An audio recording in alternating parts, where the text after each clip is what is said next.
에베소 3장 교회를 세우시는 성령의 사역 두 번째 말씀 우리 함께 나누도록 하겠습니다. 그리스도의 몸된 교회를 든든하게 세우기 위해서는 두 개의 기둥이 필요하다고 했습니다.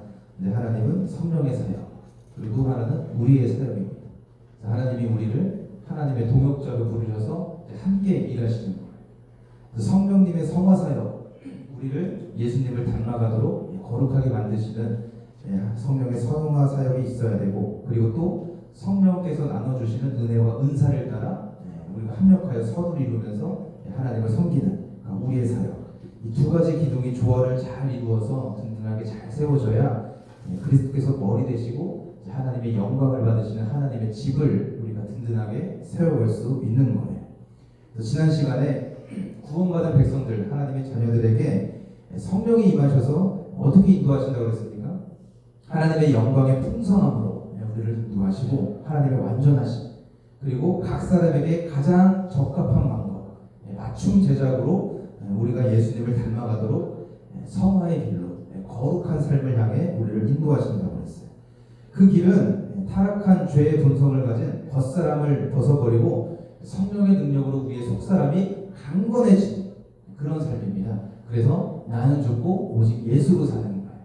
그래서 우리가 그렇게 될 때 주님께서 우리에게 명령하신 우리가 사랑의 새 계명을 따라 우리가 너를 사랑하고 너를 품어주고 너를 붙들어주고 세워주면서 주님의 몸된 교회를 든든하게 세워갈 수 있는 줄로 믿으시길 바랍니다.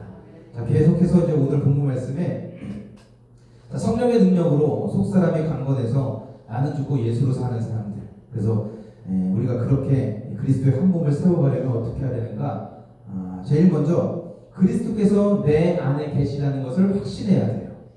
첫 번째 17절, 믿음으로 말미암아 그리스도께서 너희 마음에 계시게 하시오. 예수님 어디 계십니까? 우리 안에 계세요. 내 안에 계시고 우리 안에 계시는 겁니다. 하나님이 우리를 구원하시고 우리를 교회로 부르셔서 교회 지체로 부르셨는데 우리에게 기대하시는 모습이 있습니다. 에베소서 1장 4절에 하나님의 구원의 목적이 뭐라고 했습니까? 우리로 하여금 거룩하고 흠이 없게 살게 하시오. 거룩하게 이 땅을 살아가게 하는 것, 이게 구원의 목적이에요. 그리고 내가 거룩하니 너희도 거룩하라.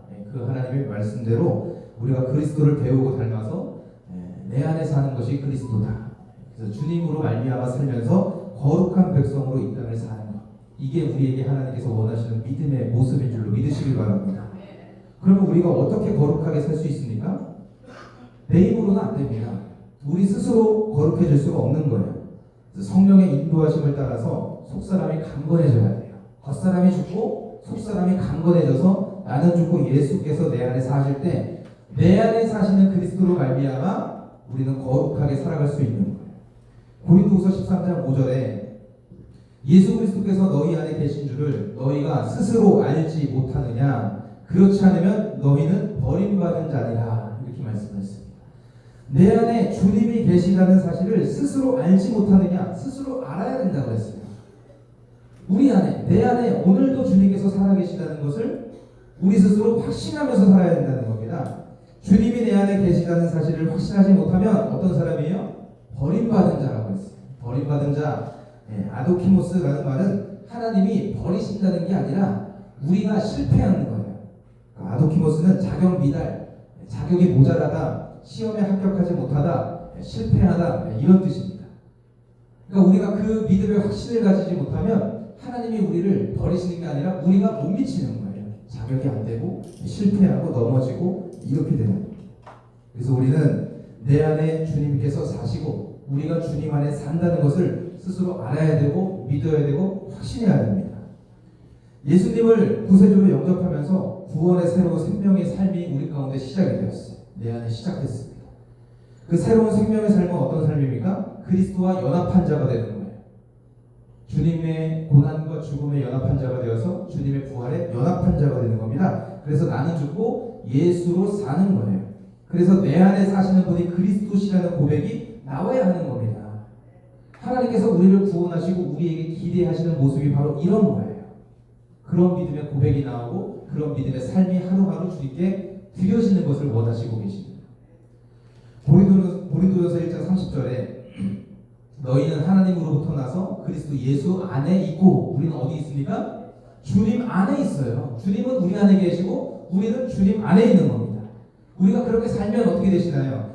예수는 하나님으로부터 나와서 우리에게 지혜와 의로움과 거룩함과 구원함이 되셨으니 예수님은 믿음으로 주님 안에 살아가는 백성들에게 어떻게 되십니까? 모든 지혜와 의로움과 거룩함과 구원함이 되셨다고 그랬습니다. 되어주겠다가 아니라 이미 되어주셨다고 그랬어요. 어리석은 나에게 하나님이 지혜로 함께 하십니다. 그리고 죄인이었던 나를 하나님의 의로움으로 덧입혀 주셔서 너는 의인이다 하나님이 칭해 주셨어요. 그리고 전적으로 타락했던 나에게 하나님의 거룩함을 옷 입혀 주셨고 또 죄 가운데 죽을 수밖에 없었던 나에게 구원의 새로운 생명을 허락해 주신 줄로 믿으시길 바랍니다. 그래서 이 세상을 살아가는데 꼭 필요한 네 가지, 반드시 가장 중요한 네 가지 지혜와 의로움과 거룩함과 구원을 그리스도 예수 안에서 이미 우리에게 주신 거예요. 이게 왜 안 나타납니까? 우리가 주님 안에 살아야 되는데 주님 안에 살지 못하니까 안 나타나는 거예요. 주님이 내 안에 사셔야 되는데 주님이 내 안에 살지 못하고 자꾸 내가 주인이 돼서 사니까 이게 나타나지가 않아요. 여러분, 그리스도께서 내 안에 계시다는 사실을 확신하고 우리가 믿음으로 주님 안에 살기만 하면 우리를 구원하신 뜻대로 의로운 자가 될 수 있고 거룩한 백성으로 이 땅을 살 수 있는 줄로 믿으시길 바랍니다. 옛날에 미국 선교사들이 이제 아메리카 대륙을 다니면서 인디언들에게 복음을 전했습니다. 어떤 선교사님들이 한 부족에 가서 복음을 전하고 성경을 가르치고 거룩이 뭐냐, 구원받은 백성들의 삶이 뭐냐, 성경에 대해서 복음에 대해서 진지하게 가르쳤어요. 그리고 이 정도면 됐겠다 이제 해가지고 이제 또 다른 부족에게 가서 이제 복음을 전하러 이제 떠나셨다가 이제 거기서도 똑같이 복음을 전하고 이제 또 다른 부족에게 이제 복음을 전하려고 또 이제 길을 가시는데 맨 처음에 복음을 전했던 부족에게 들려서 추장을 만납니다. 선교사님이 이제 궁금한 거예요. 그동안 배운 말씀대로 잘 지키고 있는지, 거룩하게 살고 있는지, 이전의 삶과 이후의 삶이 달라졌는지, 하나님을 참되게 예배하고 있는지 너무 궁금했습니다. 그래서 추장을 만나서 물어본 거예요. 거룩이 뭡니까? 거룩이 뭐라고 생각합니까? 물어봤어요. 그러니까 추장이 곰곰이 생각을 하다가 이렇게 대답을 했어요. 내 마음속에 검은 개와 흰 개가 같이 살고 있는데 누가 와서 나에게 노크할 때, 나에게 말을 걸거나 나의 마음에 두드릴 때 내 속에서 검은 개가 나오면 나는 이기적이고 교만한 사람입니다. 그런데 그때 내 속에서 흰 개가 나오면 나는 겸손하고 온유하고 거룩한 하나님의 자녀입니다. 이렇게 대답을 했어요. 검은 개는 누굽니까? 겉사람의 주인 나예요. 타락한 죄의 본성을 그대로 가지고 있는 내가 검은 개입니다. 그리고 흰 개는 누구십니까? 내 안에 계시는 내 삶의 주인이신 예수님이세요.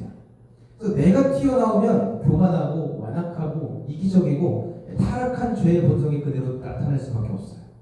그러나 검은 개가 아니라 흰 개가 나오면 내 안에 사시는 그리스도께서 나를 통해 역사하시면 어떻게 됩니까? 하나님께서 원하시는 겸손하고 온유하고 거룩한 삶을 살아갈 수가 있고 우리의 모든 말과 행실을 통해서 우리의 모든 삶을 통해서 그리스도를 보여주고 증거할 수 있는 거예요. 우리가 성령의 능력으로 속사람이 강건해진다는 것이 뭐라고 했습니까? 예수 믿는 사람들 안에 나와 그리스도 이중자가 있습니다. 이중자가 있는데 이 두 가지 자아는 서로 반비례한다고 했어요. 기억나시죠? 하나가 점점 커지면 다른 하나는 점점 약해지는 거예요. 작아지는 겁니다. 하나가 강해지면 하나는 약해지는 거예요. 그래서 날마다 날이 갈수록 나는 점점 작아지고 내 안에서 그리스도의 능력이 점점 커져야 되는 거예요. 사도 바울은 내 안에 그리스도께서 그렇게 사시는 것이 자기 삶의 소원이라고 고백을 합니다. 빌립보서 1장 20절 21절에 나의 간절한 기대와 소망, 바울의 간절한 소원이 뭡니까? 아무 일에든지 부끄러워하지 아니하고 지금도 전과 같이 온전히 담대하여 살든지 죽든지 내 몸에서 누가 존귀하게 나타납니까? 그리스도가 존귀하게 되게 하려 하나니 이는 내게 사는 것이 그리스도니 죽는 것도 유익합니다. 이게 바울의 소원입니다. 살든지 죽든지 오직 내 몸에서 그리스도만 존귀하게 나타나기를 원한다. 그리고 내 모든 삶을 통해서 오직 주님만이 높임을 받으시고 영광을 받으시기를 원한다. 여러분, 우리의 소원이 되고 우리의 소망이 되고 우리의 삶이 되고 또 우리의 고백이 될 수 있기를 주의 이름으로 간절히 축원합니다. 지금은 은퇴한 축구선수 2002년 월드컵의 주역이죠. 우리 이영표 선수 아마 다 아실 겁니다. 이영표 선수는 신실한 크리스천이에요. 신앙서적도 여러 권 내가지고 저도 많이 사서 이렇게 보고 읽고 그랬는데 이영표 선수가 현역일 때 국민일보 기자가 그 이영표 선수하고 인터뷰를 했습니다. 그래서 인터뷰 중에 이런저런 질문과 대답을 듣고 또 이야기를 나누다가 이제 마지막으로 질문을 해요. 마지막으로 기자가 이영표 선수한테 이런 질문을 했습니다. 이영표 선수는 사람들에게 어떤 선수로 기억되고 싶습니까? 이렇게 질문했어요. 그때 이영표 선수가 이렇게 대답합니다. 사람들이 나를 어떤 선수로 기억하든지 나는 그런 것에 전혀 관심이 없습니다. 다만 한 가지, 사람들이 나를 볼 때 나에게서 하나님을 볼 수 있었으면 좋겠습니다. 나를 통해서 사람들이 예수 그리스도를 볼 수 있는 나는 그런 사람이고 싶습니다. 이렇게 대답을 하면서 이게 자기 인생의 소원이라고 대답을 했어요. 물론 국민일보가 크리스찬 신문이니까 그렇게 인터뷰를 했을지도 모르겠습니다. 아무튼 축구도 잘하고 인성도 훌륭한데 믿음도 좋아요. 어디 하나님 다 주셨어. 키는 작아 그래서 하나님 다 주진 않아요. 여러분, 우리도 마찬가지입니다. 우리의 삶 가운데 우리 안에 사시는 그리스도가 나타나고 존귀하게 보여지기를 주의 이름으로 축복합니다. 그래서 우리 인생 가운데 예수 그리스도의 흔적이 분명하게 나타나는 삶이 되시기를 주의 이름으로 간절히 축원합니다. 우리도 바울처럼 소원을 가지고 이영표 집사님처럼 소원을 가지고 그리고 언제나 예수 안에 살아가는 삶이 되어서 이제는 내가 사는 것이 아니요 내 안에 누가 사십니까? 그리스도께서 사시는 것이라. 사나 죽으나 우리는 주의 것이로다. 이제는 내 안에 사는 것이 그리스도다. 이러한 삶의 고백을 날마다 드릴 수 있기를 주의 이름으로 간절히 축원합니다. 자, 두 번째, 우리의 모든 삶, 우리의 모든 믿음은 예수 그리스도의 사랑의 뿌리를 박아야 됩니다. 우리 17절 계속 보시면 믿음으로 말미암아 그리스도께서 너희 마음에 계시게 하시었고, 자, 너희가 사랑 가운데서 뿌리가 박히고 터가 굳어져서, 우리가 주님의 사랑 가운데 믿음의 뿌리가 박히고 터가 굳어져야 돼요. 우리가 나무가 태풍이나 비바람을 이겨내고 잘 자라나려면 뿌리가 깊이 잘 박혀야 됩니다. 뿌리가 든든하게 이게 깊이 땅속에 박혀 있어야 나무가 견고하게 설 수 있는 거예요. 믿음도 마찬가지입니다. 믿음의 뿌리가 든든하게 내리고 든든하게 믿음의 뿌리를 박아야 우리가 흔들리지 않고 세상의 풍파와 고난과 모든 시련도 이겨내고 하나님의 영광의 자리에 설 수 있는 거예요.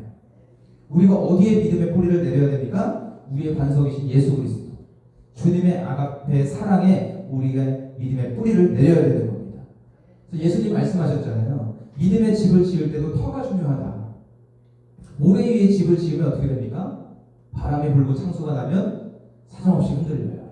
순식간에 무너지는 겁니다. 그러나 반석 위에 집을 지으면 비바람도 이겨내고 고난도 견뎌낼 수 있는 거예요. 견고한 집을 세워줄 수 있는 겁니다. 여러분, 우리는 예수 그리스도라는 반석 위에 우리 믿음의 집을 세워야 될 줄로 믿으시길 바랍니다. 우리 인생의 집뿐만 아니라 우리 교회도 그렇게 세워가야 되는 거예요. 특별히 예수님께서 명령하신 사랑의 세 개념, 내가 너희를 사랑한 것 같이 너희도 서로 사랑하라. 그 명령을 따라서 주님의 사랑에, 십자가 사랑에 우리의 믿음의 뿌리를 깊이 내릴 수 있는 그런 저와 여러분들이 될 수 있기를 주의 이름으로 간절히 축원합니다. 주님의 사랑에 믿음의 뿌리가 박히고 터가 굳어진 사람들, 그 사람들에게 두 가지 모습이 나타난다고 했습니다. 자, 18절, 능히 모든 성도와 함께. 주님의 사랑에 믿음의 뿌리가 박히고 터가 굳어지면 어떻게 됩니까? 능히 모든 성도들을 주님의 사랑으로 감쌀 수 있어요. 주님의 사랑으로 너를 사랑하고 품어낼 수 있는 겁니다. 여러분, 인간의 사랑은 제한적입니다. 편협합니다. 계산기 두드립니다. 그리고 한계가 있어요. 우리는 본능적으로 누구를 좋아합니까? 나에게 잘해주는 사람들만 좋아해요. 나를 좋아해주는 사람들만 좋아하고요. 나를 사랑해주는 사람들에게 사랑을 베풀어줍니다. 그런데 예수님은 이렇게 말씀을 하세요. 마태복음 5장 46절에 너희가 너희를 사랑하는 자를 사랑하면 무슨 상이 있으리요? 세리도 이같이 아니하느냐. 여러분, 세리와 창녀는 예수님 당시에 죄인들의 대명사입니다. 죄인이라고 하는 대명사는 세리와 창녀예요. 그런데 세리와 창녀 그들도 누가 더 죄인이냐, 누가 더 낫고 더 못하고 할 게 없지만 창녀들조차도 세리를 손가락질했어요. 창녀들조차도 세리는 인간 쓰레기 취급을 했었습니다. 그래서 주님이 뭐라고 말씀하세요? 나에게 잘해주는 사람, 나를 사랑하는 사람들만 사랑하는 것은 누구도 하는 거예요? 인간 쓰레기 같은 세리도 그렇게 한다. 하나님의 자녀들은 그 이상을 해야 된다는 거예요.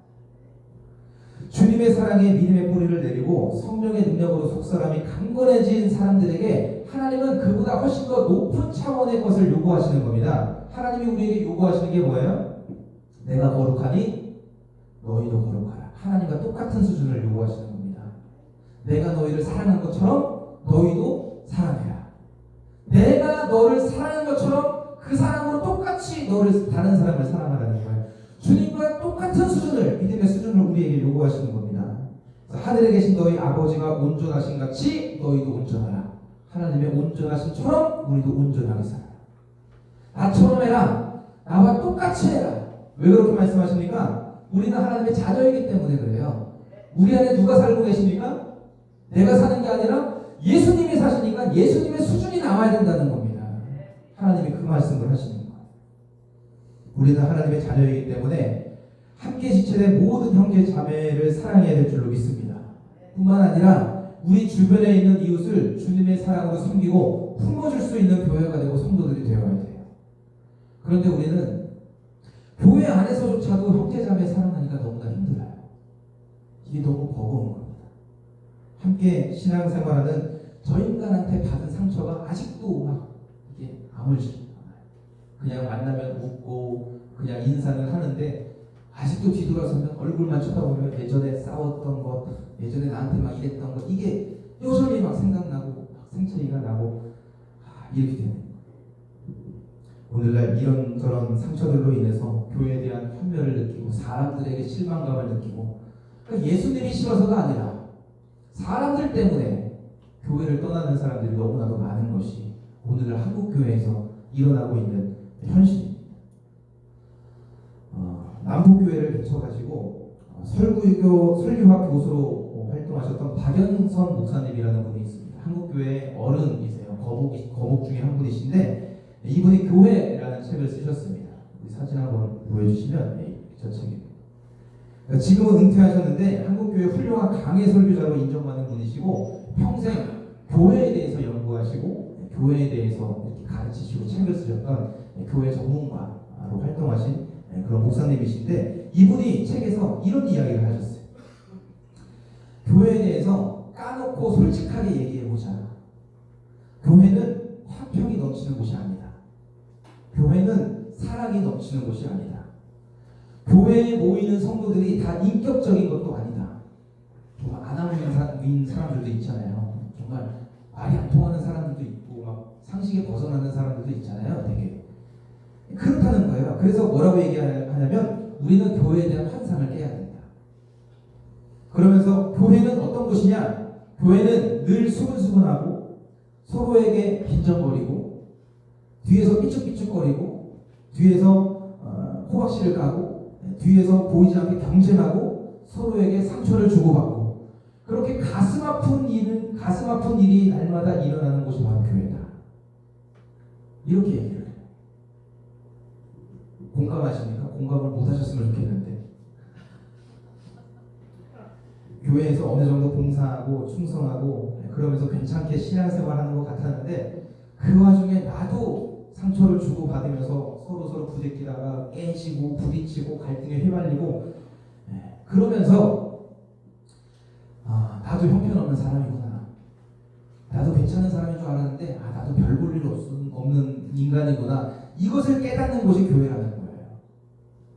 그러니까 하나님이 그리스도의 피값으로 세우신 영광스러운 교회, 거룩한 교회를 하나님은 왜 이렇게 아픔과 상처 투성이 공동체로 만드셨을까? 결론을 이렇게 이야기합니다. 그러한 갈등과 상처와 아픔들을 통해서 우리를 성숙하게 만들어 가신다는 거예요. 우리를 성화의 길로 이끌어 가신다는 겁니다. 그런 일들을 통해서 나도 별 수 없구나. 나 같은 사람만 교회에 있으면 정말 좋을 것 같은데 아니구나. 나도 정말 부족하고 형편없구나. 그래서 자신의 부족함을 깨닫고 주님 앞에 무릎 꿇게 만들고, 그래서 나를 내려놓는 그 순간 성령께서 역사하신다는 거예요. 그래서 더욱더 주님의 은혜를 구하게 하고 그리스도만을 의지하도록 만드신다는 것. 이게 교회를 통해서 우리를 이끌어 가시는 하나님의 역사라는 겁니다. 여러분, 우리의 부족함을 발견하고 주님 앞에 모든 무릎을 꿇고 살기를 주의 이름으로 간절히 축원합니다. 그렇게 될 때 성령의 능력으로 우리의 속사람이 강건해질 수 있어요.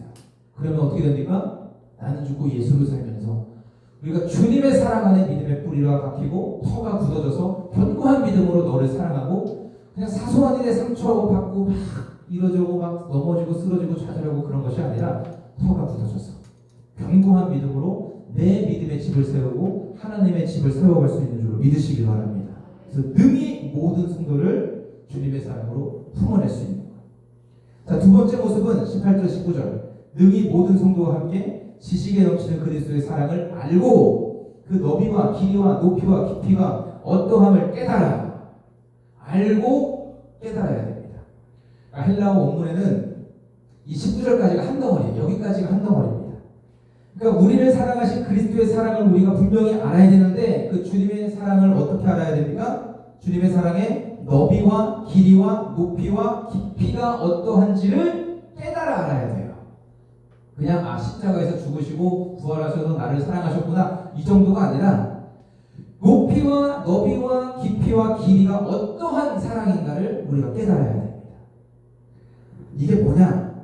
윌리엄 버클레이, 주석가 윌리엄 버클레이가 이렇게 설명합니다. 높이는 위로 하나님을 향한 사랑이고, 그리고 깊이는 아래로 지옥을 향해 달려가는 불신자들에 대한 사랑이고, 그리고 너비와 길이는 세상 모든 사람들을 향한 사랑입니다.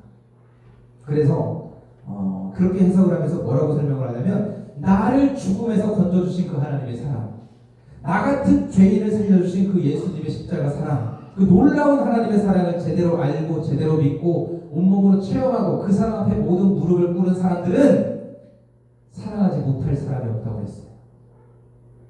우리가 왜 너를 사랑하지 못합니까? 주님의 사랑 앞에 완전히 무릎 꿇지 못해서 그래요. 완전히 무릎 꿇으면 나는 없기 때문에, 내 안에 나 같은 죄인도 사랑하시는 주님께서 사랑하시기 때문에 주님께서 나를 통해 너를 사랑하실 수 있는 거예요. 미국의 캘리포니아 태평양 연안에 가면 레드우드 국립공원이라는 공원이 있습니다. 아시는 분 있으려나 모르겠어요. 가보신 분들 있으려나 모르겠습니다. 사진 한번 보여주실까요? 이 공원에 있는 나무들이 높이가 100m가 넘어요. 그냥 작은 나무들이 아닙니다. 거대한 나무들이 숲을 이루고 있는데, 두께는요, 쭉쭉 그냥 하면 조금씩 넘겨주세요. 두께는 성인 10사람이 손을 잡고 삥 둘러도 이게 다 못 뚫릴 정도로 엄청나게 두껍습니다. 이런 나무가 그냥 곳곳에 막 숲을 이루고 있는 거예요. 그래서 이런 거대한 나무들이 공원을 이루고 있는데, 이 100m가 훨씬 넘는 거대한 나무들의 뿌리는 고작 2m 정도밖에 되지 않는데, 뿌리 깊이가 2m 정도밖에 안 되는 뿌리이기 때문에 이게 견고하게 세워질 수가 없는 겁니다. 견고하게 거대한 나무가. 그런데 고작 2m의 뿌리로 100m가 넘는 나무를 지탱할 수 있는 힘이 어디에서 나올까? 그래서 학자들이 궁금해서 이렇게 조사를 해봤더니 땅 밑이 안 바닥으로 되어 있대요. 돌이랍니다. 다 바위덩어리래요. 그래서 나무가 밑으로 뿌리를 내릴 수가 없는 환경이에요. 그래서 아래로 뿌리를 내릴 수가 없으니까 옆으로 뻗은 겁니다. 뿌리를 옆으로 뻗어가지고 서로가 서로의 뿌리를 붙잡고 있는 거예요. 그래서 땅 위에서는 나무가 여기 한 그루 저기 한 그루 저기 한 그루 다 각각 떨어져 있지만, 땅 속에서는 어떻게 됩니까? 뿌리가 서로의 뿌리가 엉키고 설키고 막 이렇게 붙잡아주면서 하나로 다 연결이 되어 있는 겁니다. 그래서 공원의 모든 나무들이 하나를 이루고 있는 거예요. 하나를. 그 힘이 얼마나 강하냐면 콘크리트 시멘트와 같다는 거예요. 그래서 웬만한 태풍이나 폭풍이 몰아쳐도 끄떡없다는 거예요. 고작 2m밖에 뿌리가 되지 않지만 절대로 나무가 뿌리 뽑히거나 부러지거나 그렇지 않는다는 거예요. 여러분, 교회가 이렇게 되어야 됩니다. 우리 교회가 이렇게 될 수 있기를 주의 이름으로 먼저 축원합니다. 한 사람 한 사람이 예수 그리스도의 십자가 사랑의 믿음의 뿌리를 견고하게 받고, 그리고 그 뿌리와 뿌리가 서로 엉키고 설켜서 그리스도 안에서 하나가 되고, 그래서 서로가 사랑으로 붙들어주고 세워주면서 그리스도의 온전한 한 몸으로 굳게 서 있는 우리 대천 동산교회가 될 수 있기를 주의 이름으로 완전히 축원합니다. 그러한 우리의 모습을 통해서 우리가 그렇게 서 있을 수만 있다면 세상 사람들이 우리를 통해서 예수님을 볼 수 있을 거예요. 사도 바울의 소원처럼, 이영표 집사님의 소원처럼 우리가 그렇게 주님을 섬길 수만 있다면 우리가 보여주려고 안 해도 우리를 통해서 하나님의 영광을 드러내실 겁니다. 여러분, 그러한 교회가 되고 그러한 성도의 삶이 되시길 주의 이름으로 완전히 축원합니다. 마지막 세 번째는 하나님의 충만입니다. 우리가 그렇게 될 때 뭐가 있습니까? 하나님의 충만한 복이 있는 거예요. 마지막 19절에 하나님의 모든 충만하신 것으로 너희에게 충만하게 하시기를 구하노라. 너에게 충만이 아니라 너희에게 충만입니다. 그리스도의 한 몸의 연합을 이루는 그곳에 하나님의 충만이 있어요. 에베소 1장 21절에 뭐라고 그랬습니까? 에베소 1장 23절, 교회는 그의 몸이니 만물 안에서 만물을 충만하게 하시는 이의 충만함이라. 하나님의 충만이 어디 있어요? 교회에 있어요. 교회가 하나님의 충만인 줄로 믿으시길 바랍니다. 그러므로 여기서 하나님의 충만을 뭘로 말씀하는 겁니까? 그리스도의 사랑으로 한 몸의 연합을 이룬 교회. 주님의 사랑 가운데 믿음의 뿌리를 내리고 터가 견고하게 굳어져서 강력한 믿음으로 너를 사랑하는 그 교회. 능히 모든 성도들을 사랑으로 품어주는 그 교회 가운데 뭐가 있습니까? 모든 하나님의 충만하게 하신 것으로 너희에게 충만하게 하시는 은혜와 복이 있다는 거예요. 하나님의 충만, 이것이 우리의 최종 목표가 되어야 됩니다. 하나님의 충만이 뭐냐? 신학자 링컨은 하나님의 통치, 하나님이 우리 가운데 계신 것, 하나님의 우리 중심에 계시다는 것, 이것이 하나님의 충만이라고 했어요. 그래서 하나님의 통치, 하나님의 인도하심, 하나님의 도우시는 은혜, 그래서 하나님의 모든 은혜와 자비와 사랑과 모든 축복, 그러니까 우리가 이 땅에서 필요한 모든 것을 하나님께로부터 공급받아서 예수 그리스도의 장성한 분량이 충만한 데까지 날마다 나아가는 거예요. 이게 충만을 향해 나아가는 길입니다. 내 힘으로는 갈 수 없습니다. 내 능력으로도 내 지혜로도 절대로 갈 수 없기 때문에 성령의 인도하심을 따라 가야 되고, 그리고 주님이 공급하시는 성령의 능력을 덧입어서 날마다 한 걸음 한 걸음 표대를 향해 또 그리스도를 향해 나아가야 되는 거예요. 그리스도의 사랑이 머무는 곳에 하나님의 충만이 있습니다. 교회는 어떤 곳이어야 됩니까? 사랑의 공동체가 되어야 돼요. 내가 너를 사랑한 것처럼 너희도 서로 사랑해라. 그러면 이로써 세상 사람들이 너희가 내 제자인 줄 알리라. 우리를 통해서, 우리 교회를 통해서, 나를 통해서 주님을 볼 수 있게 되고 우리의 모든 삶을 통해서 그리스도가 존귀하게 나타나는 거예요. 여러분, 사랑이 있어야 됩니다. 사랑의 공동체 가운데 하나님의 충만이 있어요. 이 하나님의 충만에 이르는 길은 오직 예수 그리스도의 사랑으로 행하는, 사랑 안에 믿음의 뿌리를 받고 사랑으로 행하는 믿음밖에 없습니다. 그래서 우리를 사랑하신 주님의 사랑으로 우리가 형제 자매를 사랑하고 많은 영혼들을 품어낼 수 있기를 주의 이름으로 축원합니다. 그래서 여러분들의 모든 말과 행실, 모든 삶을 통해서 예수 그리스도가 존귀하게 나타나고, 그리고 주님께서 높임을 받으시고 영광을 받으시게 되기를 주의 이름으로 축원합니다. 이제 추석 연휴가 시작됐습니다. 이제 내일 추석인데 명절 때마다 가족들 만나면 금지어가 있다고 그러잖아요. 너 몇 등 하냐? 너 어느 대학 가냐? 물어보지 마세요. 너 결혼 안 하냐? 물어보지 마세요. 사귀는 애는 있냐? 직장은 뭐 어떡하냐? 뭐 연봉은 얼마냐? 묻지 마세요.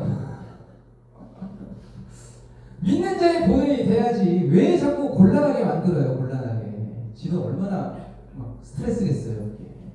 내가 거기에 한마디 안 보태도 이미 그거 귀에 못이 박히게 듣고서 몇 년 전부터 그러잖아요. 그 소리 듣기 싫어가지고 이제 안 간다고, 집에 안 간다고. 하지 마세요. 그냥 칭찬해주고, 더 잘생겨졌다고, 더 살 빠진 것 같다고, 더 멋있어졌다고, 이렇게만 하고 그냥 용돈 주시고, 그냥 격려하고 칭찬하고 이렇게 해야지. 그냥 막 몇 등 하냐, 야 누구는 어땠다는데 뭐 어떡하는 거야. 그 분위기 깨는 거예요. 여러분들의 가정이 사랑의 공동체가 되시기를 주의 이름으로 축원합니다. 말 조심해야 돼요. 말과 행실에서 믿는 자의 본이 되어야 돼요. 검은 개가 나오는 게 아니라 흰 개가 나오시기를 주의 이름으로 축원합니다. 혹시 집에 개 키우시는 분들 까만 게 있으면 다 바꾸세요. 푸들로 바꾸세요. 마지막 20절, 21절 우리 같이 읽고 마치겠습니다. 20절, 21절 같이 읽겠습니다. 우리 가운데서 역사하시는 능력대로 우리가 구하거나 생각하는 모든 것에 더 넘치도록 능히 하실 이에게 교회 안에서와 그리스도 예수 안에서 영광이 대대로 영원 무궁하기를 원합니다. 우리가 그렇게 주님의 사랑으로 살면서 주님 안에 살고 주님이 내 안에 살면서 그리스도의 몸된 교회를 든든하게 세워가고 그리고 주님이 머리 되시고 주인 되시는 교회를 통해서 하나님께 영광을 돌리고 또 그런 우리의 삶을 통해서 주님을 존귀하게 세상에 드러내고 증거하는 그런 믿음의 성도들이 되셔서 하나님의 충만한 은혜와 축복이 충만하게 임하시기를 주의 이름으로 축원합니다.